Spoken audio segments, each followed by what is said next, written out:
Hello మచాస్, welcome to part 11 of మన Java DSA course. So మీరు కంగ్రాచులేషన్స్, సక్సెస్ఫుల్గా ముగ్గుల కాంపిటీషన్ ఫినిష్ చేశారు, ముగ్గులు వేసేసారు. సో ఇప్పుడు మీరు డబుల్ ఫర్ లూప్లో రారాజ్ అయిపోయి ఉంటారు, రారాన్ అయిపోయి ఉంటారు ఈ పాటకి. సో ఇప్పుడు మనం అన్నిటికంటే ఇంపార్టెంట్ కాన్సెప్ట్ నేర్చుకుందాం. సో ఆ కాన్సెప్ట్ వచ్చేసి time complexity. So time complexity అని మీరు ఎప్పుడో వినే ఉంటారు, ఇన్ కేస్ మీరు మీ ఆ కాలేజ్ ఆర్ ఫ్రెండ్స్ ఎక్కడో వినే ఉంటారు. బట్ ఇప్పుడు ఎంత క్లియర్గా ఎక్స్ప్లెయిన్ చేస్తా అంటే దీని తర్వాత అసలు మీకు ఎవరిని ఎక్స్ప్లెనేషన్ మీరే ఎక్స్ప్లెయిన్ చేస్తారు ఇంకా ఎవరికైనా కావాలంటే. సో అంత క్లియర్గా ఎక్స్ప్లెయిన్ చేస్తారు టైం కాంప్లెక్సిటీ అంటే ఏంటి. సో ఫస్ట్ థింగ్ ఫస్ట్, అసలు ఎందుకు నేర్చుకోవాలి నువ్వు టైం కాంప్లెక్సిటీ అని. సో నీకు అది తెలియడానికి మనం ఫస్ట్ ఒక ప్రాబ్లమ్ సాల్వ్ చేద్దాం. సో ఫస్ట్ మనం ఒక లీడ్ కోడ్ ప్రాబ్లమ్ సాల్వ్ చేద్దాం. సో ఈ లీడ్ కోడ్ ప్రాబ్లమ్ సాల్వ్ చేసినాక నేను మీకు టైం కాంప్లెక్సిటీ గురించి క్లియర్గా ఎక్స్ప్లెయిన్ చేస్తాను. సో మన పీడిఎఫ్ ఎలా డౌన్లోడ్ చేసుకోవాలి తెలుసుగా, వెళ్ళి vignesreddigilakanti.in వెబ్సైట్కి వెళ్ళి డౌన్లోడ్ చేసుకోండి. సో ఇప్పటిదాకా నా వీడియోస్ చూస్తుంటే మీరు డబల్ ఫర్ లూప్ రారాజ్ అయిపోయి ఉంటారు, చాలా బేసిక్ లాజిక్ ఆల్రెడీ బిల్డ్ చేసేసుకొని ఉంటారు, అండ్ లీడ్ కోడ్ గురించి తెలిసి ఉంటుంది, మన వెబ్సైట్ ఎవ్రీథింగ్ మీకు తెలుసు. సో చలో లెట్స్ గో. వెళ్ళి ఈ లింక్ కాపీ చేసి ఓపెన్ చేసేసేయండి. So let's open. So open చేయగానే ఇదన్నమాట మన ప్రాబ్లం. సో ఇక్కడ వీడియో ఆపేయండి. సో వెళ్ళి ఆ ప్రాబ్లం చదివి ఒక 20 minutes ట్రై చేయండి సాల్వ్ చేయడానికి. మీరు సాల్వ్ చేయగలుగుతారు, వెళ్ళి సాల్వ్ చేయడానికి ట్రై చేయండి. సో అలానే లాజిక్ ఇంప్రూవ్ అవుతుంది. వెళ్ళి సాల్వ్ చేయండి. అండ్ ఇంకొకటి, ఇప్పుడు మీకు సాల్వ్ చేసేటప్పుడు కొంచెం కష్టం అవ్వచ్చు కాబట్టి పేపర్ పెన్ యూజ్ చేయండి సాల్వ్ చేసేటప్పుడు. సో పేపర్ పెన్ పెట్టి సాల్వ్ చేయండి. So paper pen is mandatory. ఇట్లా నా వీడియో చూస్తున్నావు అంటే వెళ్ళి ఒక pad paper pen or book paper pen తెచ్చుకొని నువ్వు ట్రై చేయి సాల్వ్ చేసేటప్పుడు. నీ ఓన్గా థింక్ చేయాలి అంటే చిన్న క్వశ్చన్సే కావచ్చు, బట్ నువ్వు స్టార్టింగ్లో ఇవి నీకు చాలా పెద్ద క్వశ్చన్స్ కాబట్టి నువ్వు పేపర్ పెన్ పెడితే నీకు చాలా అంటే చాలా హెల్ప్ అవుతుంది. So it's completely fine. నువ్వు ఇంటర్వ్యూస్లో అడిగేటప్పుడు కూడా పేపర్ పెన్ పెట్టచ్చు, ఇట్స్ కంప్లీట్లీ ఫైన్. వాళ్ళు ఉన్నప్పుడు కూడా ఓకే ఫైన్, వాళ్ళు నిన్ను యాక్సెప్ట్ చేస్తారు నువ్వు పేపర్ పెన్ తీసుకుని అక్కడ కూడా. And it will help so much, like నీ థింకింగ్ ఎబిలిటీని డబ్బల్ చేసేస్తుంది ఒకటేసారి నువ్వు పేపర్ పెన్ వాడితే. గుర్తుంచుకో, డబ్బల్ చేస్తుంది కాబట్టి వెళ్ళి పేపర్ పెన్ వాడు. సో చలో లెట్స్ గో. సో ఇప్పుడు మీరు ఆల్రెడీ క్వశ్చన్ చదివేసి ట్రై చేసి ఉంటారు అనుకుందాం. ఇన్ కేస్ ఎవరికైనా వస్తే, ఏమైనా వచ్చినా అవుట్పుట్ రాంగ్ ఆన్సర్ టీఎల్ఈ అని ఏమొచ్చినా కానీ కింద కామెంట్ చేసేయండి మీరు పెట్టిన సొల్యూషన్కి ఏమొచ్చింది అని, అండ్ మీరు రాసిన code. It's completely fine. So let's go. మీరు ఆల్రెడీ క్వశ్చన్ అంతా చదివేసి ఉంటారని అనుకుందాం, ఈ ఎగ్జాంపుల్స్ కూడా చూసేసి ఉంటారు అని అనుకుందాం. సో ఇప్పుడు క్వశ్చన్ ఏంది అంటే LeetCode question number 121, best time to buy and sell stocks. So prices అని ఒక అరే ఉంది, దాంట్లో ప్రైజెస్ ఆఫ్ ప్రైజ్ అంట స్టాక్స్ది.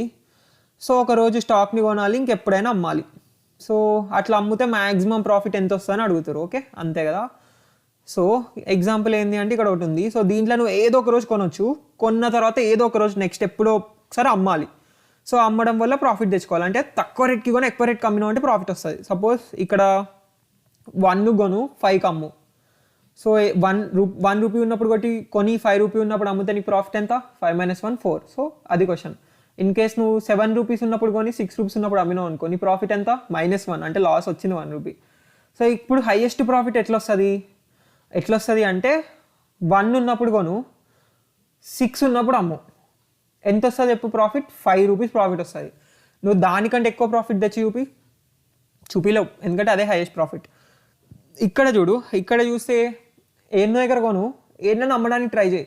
ఎక్కడ కొను ఎక్కడ అమ్మడానికి ట్రై చేసినా లాసే వస్తుంది, ప్రాఫిట్ రావట్లేదు. ఎందుకంటే దాని ప్రైస్ తగ్గుతూనే ఉంది. ఇక ఏం ప్రాఫిట్ రావట్లేదు కాబట్టి నీ ప్రాఫిట్ ఎంత అంటే 0 ఇక్కడ ప్రింట్ చేసినావు. ఎందుకంటే ఇక్కడ చెప్పిండు ప్రాఫిట్ ఏం రాకపోతే 0 రిటర్న్ చేయని చెప్పిండు, అందుకు నువ్వు 0 ప్రింట్ చేసినావు. సో ఇదన్నమాట క్వశ్చన్. ఇప్పుడు మనం దీనికి లాజిక్ ఆలోచిద్దాం, ఎట్లా సాల్వ్ చేస్తావు ఇది. నీకు మ్యాక్సిమం ప్రాఫిట్ ఎంతనో తెలియాలి. హౌ? సో ఎల్లు పేపర్ పెన్ పట్టుకో. సో పేపర్ పెన్ పట్టుకొని, సో మనకి ఫస్ట్ వాడు ఒక అరే ఇచ్చిండు. సో నువ్వు కూడా ఒక అరే గీసుకో, మనం కూడా అదే అరే కన్సిడర్ చేద్దాం. 715,364 715,364. సో నువ్వు అరే రాసుకో. సో ఇప్పుడు నువ్వు ఆలోచించు, నేను ఎట్లా సాల్వ్ చేస్తావు. ఇన్ కేస్ ఒక ఎగ్జాంపుల్ తెలుసా ఇది ఎట్లా సాల్వ్ చేయాలి అని, లైక్ ఎట్లా ఆలోచించాలి అని. సో అది చూడంగానే నీకు ఇన్ కేస్ పేపర్ మీద రాసుకున్నావు కదా, ఇప్పుడు నువ్వు ఆలోచించు అసలు నేను ఎట్లా సాల్వ్ చేస్తావు. కోడ్ గురించి మర్చిపో. ఇన్ కేస్ నీకు కూడా ఇట్లా అరేలా రాసి అరే మామ ప్రాఫిట్ ఎంత వస్తుంది మ్యాక్సిమం అని అడిగింది అనుకో, నువ్వు ఎట్లా సాల్వ్ చేయాలని ఆలోచిస్తావు. ఏం చేస్తావు అంటే ఫస్ట్ నీ మైండ్ ఏం ఆలోచించు. నీ మైండ్ చాలా తోపు కాబట్టి ఫాస్ట్గా వేసేస్తుంది. బట్ నువ్వు ఆలోచించు ఆ ఫాస్ట్లోనే అసలు ఎట్లా వేసింది మైండ్. నీ మైండ్ ఏం చేస్తుంది అంటే ఫస్ట్ 7ని తీసుకెళ్ళి ఇన్ కేస్ 7 దగ్గర కొంతే ఎక్కడ అమ్ముతాము అని అన్నిట్లో చూస్తూ ఉంటావు. 7 కంటే ఏదైనా పెద్దగా ఉందా అని చూస్తావు, ఏముండదు. తర్వాత 1కి చూస్తావు, 1 దగ్గర కొన్నా అనుకో ఏదైనా అమ్మి చూస్తే అన్నిట్లలో చూసుకుంటూ వెళ్తూ ఉంటావు. 5కి అమ్ముతావు, 3కి అమ్ముతావు, 6కి అమ్ముతావు. సో 1 దగ్గర కొని 6కి అమ్ముతే నీకు 5 అని తెలిసింది. సో ఇంకా అన్నిటికీ ట్రై చేసి చూస్తావు ఏదన్నా 5 కంటే ఎక్కువ ప్రాఫిట్ వస్తుందా అని. సో అది కదా నీ మైండ్ చేసేది. సో అట్లా ఆలోచించు. సో ఏ ప్రాబ్లం ఉన్నా ఇది చాలా బెస్ట్ స్కిల్ అనమాట. సో నువ్వు ఇన్ కేస్ నీకు ఆ పేపర్ మీద రియల్ వరల్డ్ ఇస్తే ఎట్లా సాల్వ్ చేస్తుంది నీ బ్రెయిన్, కోడ్ కాదు. బ్రెయిన్ ఎట్లా సాల్వ్ చేస్తే ఆలోచించు, నువ్వు కోడ్ అట్లనే రాస్తే అయిపోతుంది. చాలా ప్రాబ్లమ్స్కి గింతే. బట్ యా అది నువ్వు ట్రై చేయాలి, ఇది నీకు తెలియాలి ఇట్లా చెయ్యొచ్చు అని. సో చలో ఇప్పుడు దీనికి ఏం చేస్తాం, మన లాజిక్ ఏంటి అంటే నేను ప్రతి దగ్గర కొని తర్వాత అన్ని డేస్ దగ్గర అమ్మి చూస్తూ ఉంటా, మ్యాక్సిమం స్టోర్ చేసుకుంటూ ఉంటా. అంటే సో ఇనీషియల్గా నా ప్రాఫిట్ వచ్చేసి నేను ఇక్కడ రాసుకుంటా. ఇనీషియల్గా నా ప్రాఫిట్ 0 అని రాస్తా. దాని తర్వాత ఫస్ట్ ఇక్కడ కొని 7 దగ్గర కొని 1 దగ్గర అమ్ముతా. అప్పుడు ప్రాఫిట్ ఎంత వస్తుంది, -6 వస్తుంది. అంతేగా, 1 - 7 చేస్తే -6 వస్తుంది. -6 పెద్దనా, మన దగ్గర ఆల్రెడీ ఇంతసేపు ఉన్న ప్రాఫిట్ పెద్దనా, మన దగ్గర ఇంతసేపు ఉన్న ప్రాఫిటే కాబట్టి ఏం చేయవు. తర్వాత 7 దగ్గర కొని 5 దగ్గర అమ్ముతావు, మళ్ళీ నెగిటివ్ ప్రాఫిట్ వస్తుంది, మళ్ళీ నెగిటివ్ వస్తుంది, మళ్ళీ నెగిటివ్ వస్తుంది, మళ్ళీ నెగిటివ్ వస్తుంది. ఇక లైట్ తీసుకుంటావు 7 దగ్గర కొనడం. సో నెక్స్ట్ ఏం ట్రై చేస్తావు అంటే 1 దగ్గర కొనడానికి ట్రై చేస్తావు. సో 1 దగ్గర కొని 5 దగ్గర అమ్ముతావు. ఇప్పుడు నీ ప్రాఫిట్ ఎంత వచ్చింది, 5 - 1 4 వచ్చింది కాబట్టి ఇది తీసేసి 4 రాసుకుంటావు. తర్వాత 1 దగ్గర కొని 3 దగ్గర అమ్ముతావు, అంటే నీ ప్రాఫిట్ ఎంత వస్తుంది, 2 వస్తుంది. 3 - 1 2 కాబట్టి 4 కొట్టేసి 2 రాస్తావు. ప్రాఫిట్ రాయోగా, 4 పెద్ద ప్రాఫిట్ కాబట్టి దీన్ని నెగ్లెక్ట్ చేస్తావు. తర్వాత 1 దగ్గర కొని 6 దగ్గర అమ్ముతావు, ప్రాఫిట్ ఎంత వస్తుంది, 5 వస్తుంది. ఇప్పుడు 5 పెద్దనా ప్రాఫిట్, 4 పెద్దనా 5 కాబట్టి 4 తీసేసి ఇక్కడ 5 పెట్టుకుంటావు నీ ప్రాఫిట్లో. తర్వాత 1 దగ్గర కొని 4 దగ్గర అమ్మితే ఎంత వస్తుంది నీ ప్రాఫిట్, 3 వస్తుంది. సో 3 పెద్దనా 5 పెద్దనా, 5 పెద్ద కాబట్టి ఇది కూడా నెగ్లెక్ట్ చేస్తావు. సో ఇప్పుడు 1 తోటి 1 దగ్గర కొని 7 అమ్మగలుగుతావు, అన్ని ట్రై చేసినావు. ఇప్పుడు నెక్స్ట్ ఇంకేం ట్రై చేద్దాం, 5 దగ్గర కొందాం. 5 దగ్గర కొని 3కి ట్రై చేస్తే -2 వస్తుంది లాస్. ఈడ +1 వస్తుంది, 5 పెద్దది. ఇంకా ఈడ -1 వస్తుంది. సో లైట్ తీసుకుంటావు. 3 దగ్గర కొని అమ్మడానికి ట్రై చేసినప్పుడు -3 లాస్, -1 లాస్. సో లైట్ తీసుకుంటావు. ఇక్కడ కొని ఇక్కడ అమ్మితే -2 లాస్ అయిపోయింది. ఇంకా నీకు ఛాయిసెసే లేదు.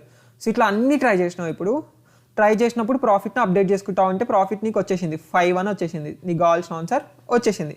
సో ఇది బేసిక్ లాజిక్ అనమాట.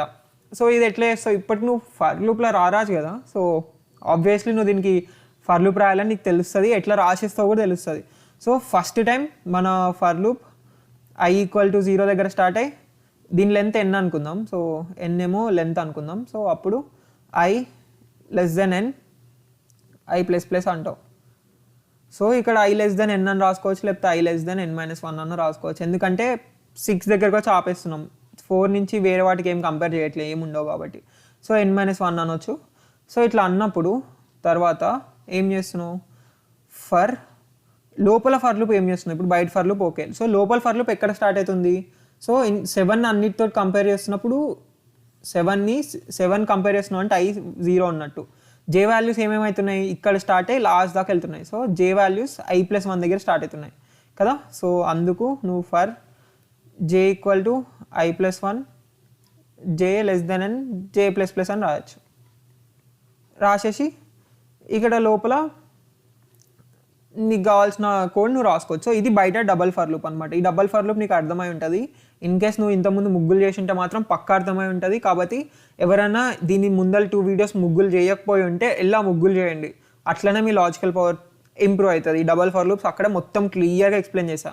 సో మీకు అర్థమైపోయి ఉంటుంది ఇప్పుడు j+1 ఎందుకు తీసుకున్నాము ఇక్కడ కూడా. సో ఇట్లా తీసుకొని ఒకసారి ప్రింట్ చేసి చూపిస్తా. ఇక్కడ ఇట్లా తీసుకున్న తర్వాత ఒకసారి ఈ అరే పేరు అరే అనుకో, అరే ఆఫ్ i ప్రింట్ చేద్దాం, ఒకసారి అరే ఆఫ్ j ప్రింట్ చేసి చూద్దాం. సో మన ఆన్లైన్ కంపైలర్ పోదాం, ఆన్లైన్ జావా కంపైలర్ పోయి సో మళ్ళీ అరేని ఇనిషియలైజ్ చేద్దాం. సో దీంతో మీకు కొంచెం ఆ డబల్ ఫర్ లూప్ ఇంకొంచెం క్లియర్ చేస్తున్నాయి. ఇన్ కేస్ ఇంకా కూడా ఎవరన్నా ఇబ్బంది పడుతుంటే. సో ఏంది 715 364 715 364. సో ఇది మన అరే.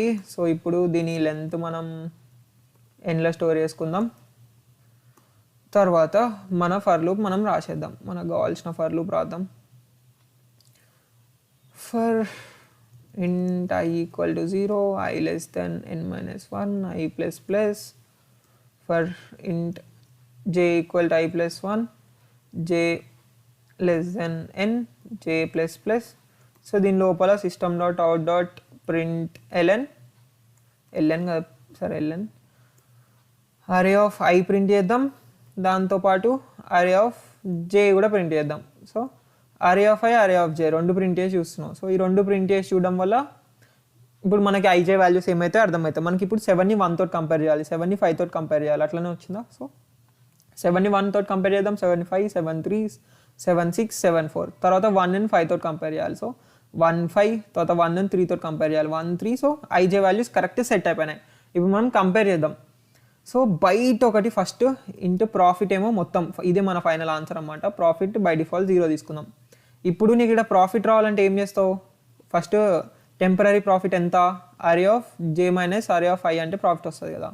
అంటే ఇక్కడ 7 1ని కంపేర్ చేస్తున్నప్పుడు 1 - 7 అనాలి, అమ్మే దగ్గర మైనస్ కొన్న దగ్గర చేస్తే ప్రాఫిట్ వస్తుంది. సో మన టెంప్ వేరియబుల్లో ఇక్కడ ప్రాఫిట్ స్టోర్ అవుతుంది.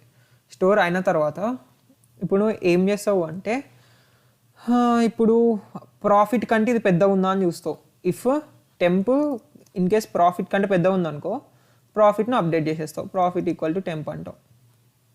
ఓకే, సో దానివల్ల నీకు ప్రాఫిట్ మ్యాక్సిమం వస్తుంది.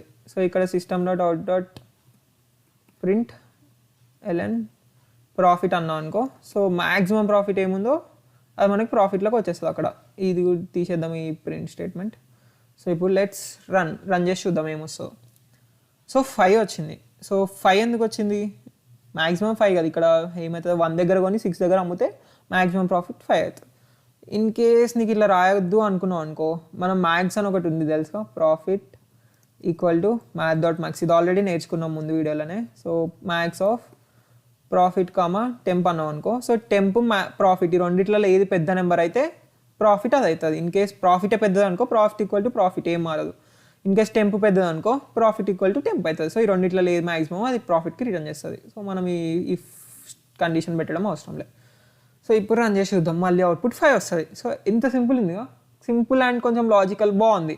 సో ఇప్పుడు అసలైన స్టార్ట్ అవుతుంది. దీన్ని కాపీ చేసి నేను లీడ్ కోడ్లో పేస్ట్ చేసేస్తున్నా. సో కాపీ చేసేసిన, లీడ్ కోడ్లో పేస్ట్ చేసేసిన, లాస్ట్కి రిటర్న్ ప్రాఫిట్ కూడా వేస్తున్నా, రిటర్న్ ప్రాఫిట్. సో ప్రాఫిట్ని రిటర్న్ చేసేసిన. సో ప్రాఫిట్ని రిటర్న్ చేసిన. ఇప్పుడు చెక్ చేద్దాం అసలు మనం రాసింది కరెక్టా రాంగా అని. రన్ ఎక్కడున్నావు, 1 సెకండ్ గైస్, ఇది స్క్రీన్ పెద్ద చేసిన చిన్నగా అట్లయా. సో రన్ చేద్దాం. ఇప్పుడు రన్ చేసి చూద్దాం మనం రాసిన కోడ్ కరెక్ట్ అవుతుందా కాదా అని. కంపైలర్ ఎర్రర్ వచ్చింది. ఓకే, ఇక్కడ అరే కాదు, ఇక్కడ అరే పేరు వాళ్ళు ప్రైజెస్ అని ఇచ్చారు కాబట్టి మనం కూడా అదే పేరు వాడాలి. సో ఇక్కడ మనం పైన ఏం డిక్లేర్ చేసుకోవట్లేదు, ఇక్కడ ఇంట్ అరే ఈక్వల్ టు అని లీడ్ కోడ్లో వాళ్ళే డిక్లేర్ చేస్తారు. లైక్ వాళ్ళే, ఇది అసలు ఒక మెథడ్, జస్ట్ ఇది ఒక ఫంక్షన్ ఆర్ మెథడ్. వేరే దగ్గర మెయిన్ ఉంటుంది, మెయిన్ మెథడ్లో వాళ్ళు ఇది కాల్ చేస్తారు, అప్పుడు వాళ్ళే డిక్లేర్ చేసి వాళ్ళే పాస్ చేస్తారు అనమాట. సో మనం కూడా ఇదే పేరు వాడుకుందాం, ప్రైజెస్ అనే పేరే వాడుకుందాం ఈ అరే బదులు. సో అరే తీసేసి ప్రైజెస్ అని పెడదాం. ప్రైజెస్ అంతే. ఇప్పుడు రన్ చేసి చూద్దాం ఏమవుతుందో. లెట్స్ సీ శాంపుల్ పాస్ అవుతుందా. So accepted. సో అంటే శాంపుల్ పాస్ అయిపోయింది. ఇప్పుడు సబ్మిట్ చేసి చూద్దాం. సబ్మిట్ అంటే ఇప్పుడు జస్ట్ 2 టెస్ట్ కేసెస్కి రన్ చేసింది. అంటే ఒక్కొక్కసారి ఒక్కొక్క ప్రైజ్ ఉంటుంది అనమాట ఈ 2 టెస్ట్ కేసెస్లలో. దాని తర్వాత ఇప్పుడు అన్నిటికీ ట్రై చేస్తుంది అది. సో ఇప్పుడు ఒక 50-100 టెస్ట్ కేసెస్కి ట్రై చేస్తుంది. ఏమో ఎర్రర్ వచ్చింది, చూద్దామా ఏంటో. Time limit exceeded. ఇది ఎంత బ్యూటిఫుల్ ఎర్రర్ అంటే మీరు కోడింగ్ చేసేంత వరకు మీకు ఈ టైం లిమిట్ ఎక్సీడెడ్ అనేది మిమ్మల్ని వదిలేసిపోదు. సో టైం కాంప్లెక్సిటీ అనేది దీనివల్లనే వచ్చింది, టైం లిమిట్ ఎక్సీడెడ్. దీన్ని అసలు ఆ ఎర్రర్ రావద్దు అనడానికి ఈ కాన్సెప్ట్ పుట్టింది, టైం లిమిట్ ఎక్సీడెడ్ అని. సో దానికి అర్థం ఏంటి అంటే మనం రాసిన కోడ్ కరెక్టే, లాజిక్ కరెక్ట్, కాకపోతే ఇన్ కేస్ ఇట్లా పెద్ద ఇన్పుట్ ఇచ్చేయగా చూసినా ప్రైజెస్ ఎంత పెద్దగా ఉందో, కిందికి అంటా ఉంటే వస్తూ ఉంది. సో అంత పెద్ద ప్రైజెస్ అరే ఉంది. సో అంత పెద్ద ప్రైజెస్ అరే ఉన్నప్పుడు మన కోడ్ ఏం చేస్తుంది, ఒక్కొక్కటి వెళ్ళి అన్నీ చెక్ చేస్తుంది కదా. సో అట్లా చెక్ చేయడం వల్ల చాలా టైం పడుతుంది అనమాట.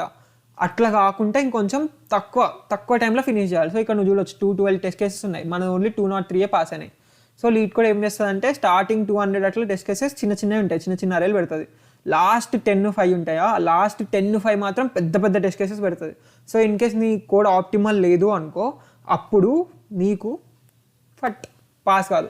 సో ఇంటర్వ్యూస్కి ఈ ఆప్టిమల్ కోడ్స్ చాలా ఇంపార్టెంట్. బికాస్ ఇంటర్వ్యూయర్ ఫస్ట్ నువ్వు ఈ కోడ్ రాయొచ్చు, తర్వాత దాన్ని ఆప్టిమైజ్ చేయు అని అడుగుతాడు ఇంటర్వ్యూయర్. సో అప్పుడు ఆప్టిమైజ్ చేయాలి.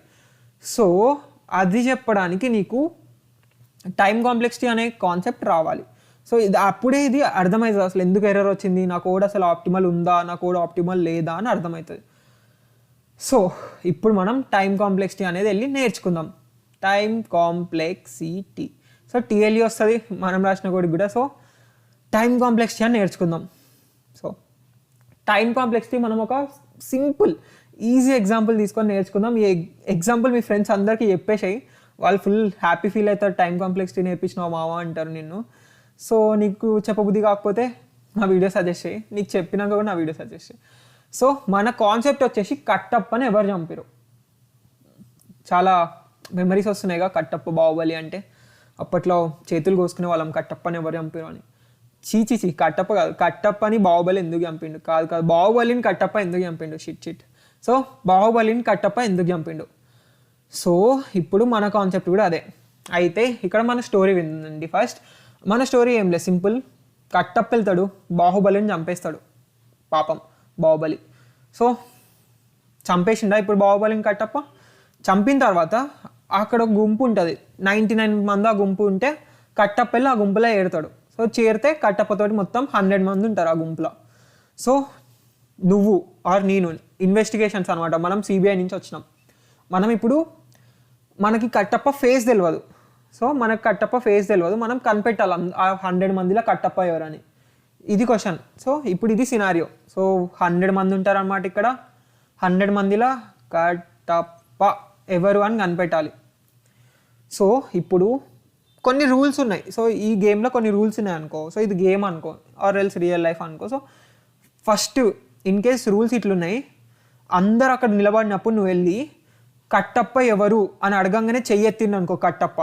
సో అది కేస్ 1. సో చాలా కేసులు కన్సిడర్ చేద్దాం. కేస్ 1 ఏంటంటే నువ్వు వెళ్ళి కట్టప్ప ఎవరు అని అడగంగానే కట్టప్ప చేయెత్తడం. సో అది కేస్ 1. సో అప్పుడు నీకు డైరెక్ట్ తెలిసిపోతుంది కదా, నువ్వు వెళ్ళి కట్టప్ప ఎవర్రా ఇక్కడ అంటే వాడు ఇట్లా చేయెత్తేసిండు అనుకో, అయిపోయింది కథం. సో ఇట్లా ఇన్స్టెంట్గా నీకు సొల్యూషన్ వచ్చింది అనుకో, దాన్ని O of n time complexity అంటాం. O of n time complexity. దీన్ని O of n ఇట్లా రాస్తావు. n కాదు, O of 1.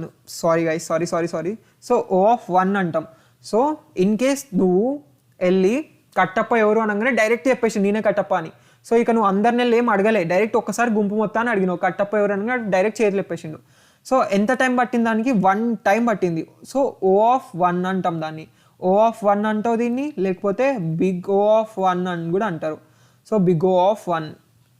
సో దీన్ని పలకడం బిగ్ O of 1 అని పలుకుతారు, O of 1 అంటారు. So O of 1 time complexity, big O of 1 time complexity అంటారు.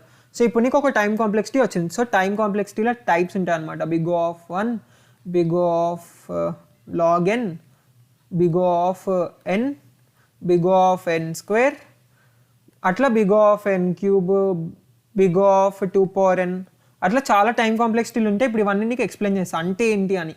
సో బిగ్ O of 1 అంటే నువ్వు అడగంగానే వాడు డైరెక్ట్ రిప్లై ఇచ్చిండు, అది బిగ్ O of 1. ఇప్పుడు నేను big O of n square explain చేస్తే నీకు first big O of 1 clarity వస్తుంది.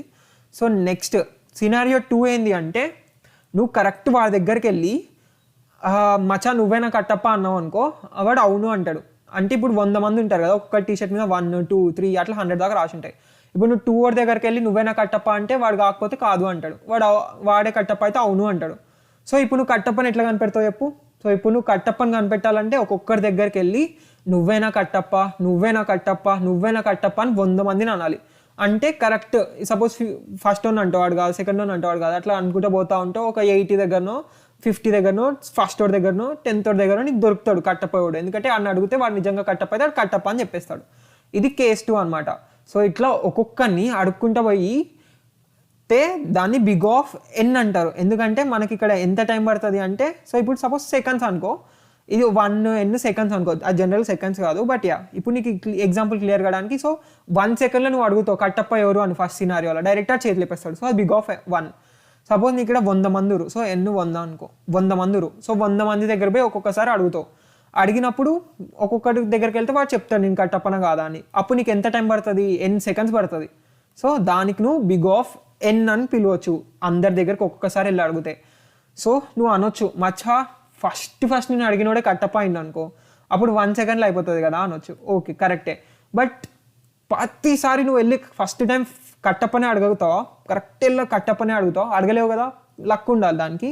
సో అట్లాంటి కేసెస్లో ఏమవుతుంది అంటే వరస్ట్ కేస్ సినారియో కన్సిడర్ చేయాలి టైం కాంప్లెక్సిటీకి. ఇది ఎప్పుడు గుర్తుంచుకో, వరస్ట్ కేస్ సినారియో అంటే ఇప్పుడు మన దాంట్లో వరస్ట్ కేస్ సినారియో ఏంటి, మనం అడిగే లాస్ట్ పర్సన్ కట్టప్ప కావడం, అది వరస్ట్ కేస్ సినారియో. సో దానివల్ల మనం O(n) అంటాం దీని టైం కాంప్లెక్సిటీ ఒక్కొక్కరిని వెళ్ళి అడిగితే. సో ఇది కోడ్ లాగా కూడా ఎక్స్ప్లెయిన్ చేస్తా, బట్ ఫస్ట్ ఇది అర్థం చేసుకో. ఓకే, తర్వాత ఇది ఒక కేసు, దీన్ని O(n) అన్నావు. సో ఇప్పుడు ఇంకో కేసు ఏంటి అంటే నీ దగ్గర 100 మంది ఉన్నారు కదా, అయితే ఈ కేసులో వాళ్ళు నిజం ఎప్పుడు చెప్తారు తెలుసా. సో కట్టప్పగాడు నువ్వు వెళ్ళి కట్టప్పని అడిగినా ఈసారి కట్టప్ప అని చెప్పాడు. సో ఇప్పుడు ఎట్లా చెప్తారంటే సపోజ్ దాంట్లో ఒక్కడే నిజం చెప్తాడు, 100 మందిలో ఒక్కడే నిజం చెప్తాడు. సపోజ్ 100 మందిలో ఒక నెంబర్ 10 గాడు ఉండు, నెంబర్ 10 గాడు మాత్రమే నిజమైన కట్టప్ప ఎవరో చెప్తాడు. సపోజ్ నెంబర్ 50 గాడు నిజమైన కట్టప్ప, కాకపోతే నిజం చెప్పేది మాత్రం నెంబర్ 10 గాడు ఒక్కడే నిజం చెప్తాడు. సో నువ్వు నెంబర్ 10 గాడి దగ్గరికి పోయి ఏమని అడగాలి, నెంబర్ 10 నెంబర్ 0 గాడు కట్టప్పనా అని అడుగుతావు. అప్పుడు వాడు చెప్తాడు కాదు అంటాడు. తర్వాత వెళ్ళి మళ్ళీ నెంబర్ 10 దగ్గర నెంబర్ 10 గానే నెంబర్ 10 నెంబర్ 1 గాడు కట్టప్పనా అంటావు, కాదంటాడు. మళ్ళీ నెంబర్ 10 నెంబర్ 2 గాడు కట్టప్పనా అంటావు, కాదు అంటాడు. అట్లా అడుక్కుంటూ పోయి మళ్ళీ ఈ 10 కానీ నెంబర్ 10 నెంబర్ 50 గాడు కట్టప్పనా అంటావు. అప్పుడు వాడు అవును అంటే కట్టప్ప దొరుకుతాడు. సో దానికంటే ముందు నువ్వు ఏం చేయాలి, ఫస్ట్ నెంబర్ 1 దగ్గరికి వెళ్ళి స్టార్ట్ చేసి నెంబర్ 1 కానీ నెంబర్ 1 నువ్వు కట్టప్పనా అనాలి. తర్వాత నెంబర్ 1 నెంబర్ 2 గాడు కట్టప్పనా, తర్వాత నెంబర్ 1 నెంబర్ 3 గాడు కట్టప్పనా. అట్లా 1 గాని మీతో అందరితో అడిగిపించి తర్వాత మళ్ళీ 2 దగ్గర పోయి నెంబర్ 2 నెంబర్ 1 గాడు కట్టప్పనా, నెంబర్ 2 నువ్వు కట్టప్పనా, నెంబర్ 2 నెంబర్ 3 గాడు కట్టప్పనా. సో అట్లా అందరితో అడిగిపియాలన్నమాట. సో అట్లా అడిగిపిస్తే ఏమవుతుంది, ఇక్కడ కొంతమంది ఉంటాయి కూడా, ఇన్ కేస్ 100 మంది లేరు, జస్ట్ 5 మంది ఎవరు అనుకో, అప్పుడు కూడా వీడి దగ్గరికి పోయి ఫస్ట్ వీడు కట్టప్పనా అని అడగాలి, తర్వాత వీడితోటి వీడు కట్టప్పనా అని అడగాలి, తర్వాత వీడితో అడిగిపియాలి. తర్వాత మళ్ళీ ఈయన చూసినప్పుడు ఈయన అడగాలి, ఈడు కట్టప్పనా, మళ్ళీ ఈయనకి అడిగించి ఇట్లా తర్వాత మళ్ళీ ఈడికి ఇట్లా అందరిని అడిగిపియాలి కదా కట్టప్ప అని. దీనికి కోడ్ రాయాలంటే నువ్వు ఏం చేస్తావు అంటే ప్రతి ఒక్కడికి మిగతా అందరి ఇండిసెస్ రాయాలి. సో ఇప్పుడు మనం డబల్ ఫర్ లూప్స్ తోపు కాబట్టి మనకు తెలుసు 2 డబల్ ఫర్ లూప్ రాస్తామని. సో ఒక for loop i = 0 to n దాకా రాసి ఇంకో ఫర్ లూప్ కూడా i = 0 to n దాకా రాసినావు అనుకో. సో ఫర్ లూప్ లోపల ఫర్ లూప్ని n into n అంటాం అనమాట. ఇది ఎన్ని సెకండ్స్ పడుతుంది, ఇది ఎన్ని సెకండ్స్ పడుతుంది ఒక్కరిని అడగడానికి. సో 100 మంది అనుకో, ఎన్ని సెకండ్స్ పడుతుంది తెలుసా, 100 into 100 సెకండ్స్ పడుతుంది, అంటే n into n సెకండ్స్ పడుతుంది. సో n into n ఎంత, n² కదా. సో ఇట్లాంటి కేసెస్లో మనం ఆ టైం కాంప్లెక్సిటీని ఏమంటామంటే బిగ్ ఆఫ్ n² అంటాం, O(n² అంటాం. సో ఇది ద బేసిక్ 3 టైం కాంప్లెక్సిటీస్. ఇంకొకటి ఉంది, ఇది మస్తు ఉంటుంది, ఇది వచ్చేసి O(log(n) అనమాట. So big of log n వచ్చేసి ఇది ఎట్లా వర్క్ చేస్తా చూద్దాం. So big of log n అని ఎట్లాంటి టైంలో అంటావు, సపోజ్ నీ దగ్గర 100 మంది ఉరు కదా. సో ఇప్పుడు ఏంటంటే గుంపుగా ఈ 100 మందిని డివైడ్ చేసి 15 లెఫ్ట్ సైడ్ ఉండమంటావు, 15 రైట్ సైడ్ ఉండమంటావు. అట్లా అన్న తర్వాత సపోజ్ నువ్వు అడుగుతావు లెఫ్ట్ సైడ్ కట్టప్ప ఉందా అంటే అందరు నిజం చెప్తారు, కాకపోతే ఓన్లీ ఒక్కటే నిజం చెప్తారు, ఏంటంటే లెఫ్ట్ సైడ్ కట్టప్ప ఉందా లేడా అది ఒక్కటే చెప్తారు. సో ఇప్పుడు నువ్వు అడుగుతావు లెఫ్ట్ సైడ్ కట్టప్ప ఉందా లేడా అని. సో వాళ్ళు ఏమంటారు, లేరు అంటావు. సో ఇలా ఎలిమినేట్ చేస్తే కట్టప్ప ఈ 15నే ఉంటారు. ఈ 15 మళ్ళీ 25 డివైడ్ చేస్తావు, లెఫ్ట్ సైడ్ 25 పెడతావు, రైట్ సైడ్ 25 పెడతావు. మళ్ళీ అడుగుతావు లెఫ్ట్ సైడ్ కట్టప్ప ఉందా అని అడుగుతావు, ఉండు అన్నారు అనుకో. సో ఇలా నుంచేసి ఇలా తీసేసి మళ్ళీ ఈ 25ని మళ్ళీ సగం చేస్తావు. సో సగం 12, 13 అట్లా వేస్తావు. ఇప్పుడు మళ్ళీ లెఫ్ట్ సైడ్ కట్టప్ప ఉందా రైట్ సైడ్ ఉందా అని అడుగుతావు. సో మళ్ళీ ఏం చేస్తావు, ఇన్ కేసు ఇక్కడ లేడు ఇక్కడ ఉండు అంటే మళ్ళీ వీళ్ళని హాఫ్ చేస్తావు. అట్లా లాస్ట్కి ఒక్కడు మిగిలిన దాకా చేస్తావు. సో ఇట్లా హాఫ్ ఆఫ్ చేస్తే ఎంత టైం పడుతుంది అంటే ఇన్ కేస్ n మెంబర్స్ ఉర్రు అంటే O(log n) పడుతుంది. సో ఇట్లా హాఫ్ చేసుకుంటూ పోతే ఎన్నుని ప్రతి స్టెప్కి హాఫ్ ఆఫ్ చేస్తే ఆ టైం కాంప్లెక్సిటీని మనం O(log n) టైం కాంప్లెక్సిటీ అంటాం. సో ఇప్పుడు ఇవి బేసిక్ కాదు, ఇంకా మ్యాథ్స్ ఇవే ఇంకా ఉంటాయి. ఓ ఆఫ్ ఎన్ క్యూబ్ ఇక్కడ చూసినాం కదా, 2 power n అవి ఉంటాయి. సో అవి తర్వాత అవసరంలే, అవి ఇప్పుడైతే అస్సలే అవసరంలే. సో ఇదనమాట ఓ ఆఫ్ 1 అంటే డైరెక్ట్ ఇన్స్టెంట్గా నీకు ఆన్సర్ దొరికేయడం. అంటే డైరెక్ట్ నువ్వు ఇఫ్ పెట్టేసి ఇఫ్ 1 + దీన్ని కోడ్ లాగా ఇప్పుడు చూద్దాం. సో ఓ ఆఫ్ 1కి కోడ్ రిప్రజెంటేషన్ చూద్దాం. సో ఓ ఆఫ్ 1కి కోడ్ రిప్రజెంటేషన్ వచ్చేసి నువ్వు కోడ్ లోపల ఇట్లా రాసినావు, ఇఫ్ 1 + 2 = 3 ప్రింట్ హాయ్ అన్నావు అనుకో, అది ఓ ఆఫ్ 1 అనమాట. ఇప్పుడు ఓ ఆఫ్ n వచ్చేసి ఒక ఫర్ లూప్ రాసి ఫర్ i = 0 నుంచి i n దాకా రన్ చేసినావు అనుకో, దీన్ని ఇక్కడ ప్రింట్ చేసినావు అనుకో i, దీన్ని ఓ ఆఫ్ n అంటారు. So for loop O of n, direct if statements ఇట్లా ఏం పెట్టి లూప్ ఏం రన్ కాకపోతే direct O of 1. O of n² వచ్చేసి ఫర్ లూప్ లోపల ఫర్ లూప్ రాసి i = 0 to n, i = 0 to n ఇట్లా ఫర్ లూప్ లోపల ఫర్ లూప్ రాస్తే n². తర్వాత ఈ లాగ్ n ఇప్పుడే మీరు అర్థం చేసుకోవడం కష్టం దీని కోడ్. సో జనరల్ కాన్సెప్ట్ అయితే లాగ్ nకి వచ్చేసి బై టూ అట్లా అరే సైజ్ తగ్గిస్తూ ఉన్నాం అనుకో, అది లాగ్ n. సో ఇలాగ చూసిన ఎగ్జాంపుల్ ఉందిగా, ఒక అరే ఉండేసి దాన్ని హాఫ్ ఆఫ్ చేస్తాం కదా, సో అట్లా హాఫ్ చేస్తే దాన్ని లాగ్ n టైం కాంప్లెక్సిటీ అంటాం. సో ఇవి బేసిక్ టైం కాంప్లెక్సిటీస్ అనమాట. అండ్ ఈ టైం కాంప్లెక్సిటీలో కొన్ని రూల్స్ ఉన్నాయి, చిన్న రూల్స్. ఆ రూల్స్ ఏంటో చూద్దాం. సో ఆ రూల్స్ చూసే ముందు ఇప్పుడు నీకు కొంచెం ప్రాక్టీస్ చేపిస్తాయి టైం కాంప్లెక్సిటీస్ తోటి. అంటే ఇంటర్వ్యూలో ఎట్లా అడుగుతారు అంటే, నువ్వు ఒక కోడ్ రాస్తావు కదా, నువ్వు రాసిన కోడ్కి టైం కాంప్లెక్సిటీ ఎంత రాయి అని అడుగుతారు. సో అప్పుడు నువ్వు రాయాలి big of 1, big of n, big of n², big of log n అట్లా రాయాలి. సో అట్లా నన్ను చాలాసార్లు అడిగారు, ఎవరైనా అడుగుతారు ఇంటర్వ్యూలో, నువ్వు రాసిన కోడ్కి టైం కాంప్లెక్సిటీ ఎంత అని అడుగుతారు. అండ్ నీకు ఇక్కడ ఒకటి తెలిసింది ఏంటి అంటే, ఏది తక్కువ టైం పడుతుంది, ఏది ఎక్కువ టైం పడుతుంది అని. సో ఇప్పుడు మనం నేర్చుకుని 4 ఇట్లా చూద్దాం. ఈ 4 ఇట్లలో అన్నిటికంటే ఎక్కువ టైం n²కి పడుతుంది, దాని తర్వాత అన్నిటికంటే ఎక్కువ టైం ఓ ఆఫ్ nకి పడుతుంది, దాని తర్వాత అన్నిటికంటే ఎక్కువ టైం ఓ ఆఫ్ లాగ్ nకి పడుతుంది, దాని తర్వాత అన్నిటికంటే ఎక్కువ టైం ఓ ఆఫ్ 1కి పడుతుంది. సో అందరికంటే ఎక్కువ టైం ఓ ఆఫ్ n² పడుతుంది. ఓ ఆఫ్ n అంటే కొంచెం తక్కువ టైం పడుతుంది, ఓ ఆఫ్ లాగ్ n అంటే ఇంకొంచెం తక్కువ టైం పడుతుంది, ఓ ఆఫ్ 1 అంటే ఇంకా చాలా తక్కువ టైం పడుతుంది అనమాట. సో ఇది ఆర్డర్. కాబట్టి నువ్వు రాసే కోడ్ చాలా ఫాస్ట్గా పనిచేయాలి. అంటే ఫస్ట్ ఇట్లా ఓ ఆఫ్ 1లో అయిపోవాలి. ఇన్కేస్ అది పాసిబుల్ కాకపోతే ఓ ఆఫ్ లాగ్ nలో చేయడానికి ట్రై చేయాలి. ఇన్కేస్ అది కూడా పాసిబుల్ కాకపోతే ఓ ఆఫ్ nలో చేయాలి. అది కూడా పాసిబుల్ కాకపోతే ఓ ఆఫ్ n² ట్రై చేయాలి. సో దీని తర్వాత మళ్ళీ ఓ ఆఫ్ n³ ఉంటుంది, మళ్ళీ దీని తర్వాత ఓ ఆఫ్ 2 power n ఉంటాయి. అవి పెద్దవి, ఇంకొంచెం ఎక్కువ టైం కాంప్లెక్సిటీ, వాటికి ఇంకా ఎక్కువ టైం పడుతుంది అనమాట. సో ఇప్పుడు నువ్వు కోడ్ రాసేటప్పుడు ఎంత తక్కువ టైంలో రాయగలుగుతావు అని ట్రై చేసుకోవాలి. సో ఇది టైం కాంప్లెక్సిటీ అనమాట. సో ఇప్పుడు ఇంటర్వ్యూయర్ గాడు నువ్వు ఫస్ట్ సాల్వ్ చేసినది ఓ ఆఫ్ n² చేసినావు అనుకో, అప్పుడు ఇంకా ఈజీలా చేయి, ఇంకా తక్కువ టైం కాంప్లెక్సిటీలో చేయడానికి ట్రై చేయని అడుగుతాడు. సో అది మనం ట్రై చేయాలి. ఇప్పుడు వెళ్దాం, ఇప్పుడు మనం ప్రాక్టీస్ చేద్దాం. ఫస్ట్ ఈ టైం కాంప్లెక్సిటీలు మనం ఐడెంటిఫై చేయడం అర్థం చేసుకుందాం. అంటే నీకు ఒక కోడ్ ఇస్తే దాని టైం కాంప్లెక్సిటీ ఎంతనో చెప్పాలి. సో అది చెప్పడానికి మనం ఏం చేస్తాం తెలుసా, మనం ఆల్రెడీ ఇప్పటిదాకా ఇది 11th పార్ట్ కదా, ఆల్రెడీ 10 parts ఫినిష్ చేసినాం కదా, ఒకసారి ఆ పీడిఎఫ్స్కి వెళ్ళి చూద్దాం. మనం ఆల్రెడీ రాసిన కోడ్కి టైం కాంప్లెక్సిటీ కనిపెడదాం. ఓకే, సో ఇక్కడ డైరెక్ట్ ప్రింట్ అయిపోతుంది, ఏం లేదు. సో దీని టైం కాంప్లెక్సిటీ ఎంత చెప్పు, ఓ ఆఫ్ 1 డైరెక్ట్ అయిపోతుంది కాబట్టి. అండ్ ఇంకా ఇక్కడ డైరెక్ట్ ఇఫ్ స్టేట్మెంట్ ఉంది అంతే, ఎన్ టైమ్స్ రన్ కావట్లే, ఏం కావట్లే. ఇఫ్ అల్లు అర్జున్ 1 అయితే విఘ్నేష్ లేకపోతే దినేష్ ప్రింట్ అయిపోతుంది. సో ఇక్కడ దీని టైం కాంప్లెక్సిటీ ఎంత, ఓ ఆఫ్ 1. ఇది కూడా అంతే, ఏం లేవు ఇక్కడ, లూప్ లేదు, ఏం లేదు. So O of 1. First PDF అయిపోయింది. నెక్స్ట్ పీడిఎఫ్కి వెళ్దాం. ఇది పార్ట్ 2. ఇక్కడ కోడ్ వచ్చేసి ఇక్కడ లాస్ట్లో కోడ్ ఉంది. ఇక్కడ ఫర్ లూప్ ఉంది. ఫర్ లూప్ 4 times రన్ అవుతుంది కదా. ఇన్ కేస్ నువ్వు నేమ్స్ ఒక లెంత్ 1 lakh ఉంది అనుకో, ఇలా 1 lakh స్ట్రింగ్స్ ఉన్నాయి అనుకో, ఫర్ లూప్ ఎన్నిసార్లు 1 lakh times ప్రింట్ అవుతుంది. అప్పుడు n వాల్యూ 1 lakh అవుతుంది కదా. నువ్వు అప్పుడు దీని టైం కాంప్లెక్సిటీ ఎంత అంటే ఓ ఆఫ్ n అంటావు. సో సింపుల్గా చెప్పాలంటే నీకు ఏదైనా ఒక ఫర్ లూప్ కనిపించింది అనుకో, దాని time complexity O of n అనేసి. Okay, O of n. ఇప్పుడు దీని టైం కాంప్లెక్సిటీ ఎంత అంటే ఓ ఆఫ్ n.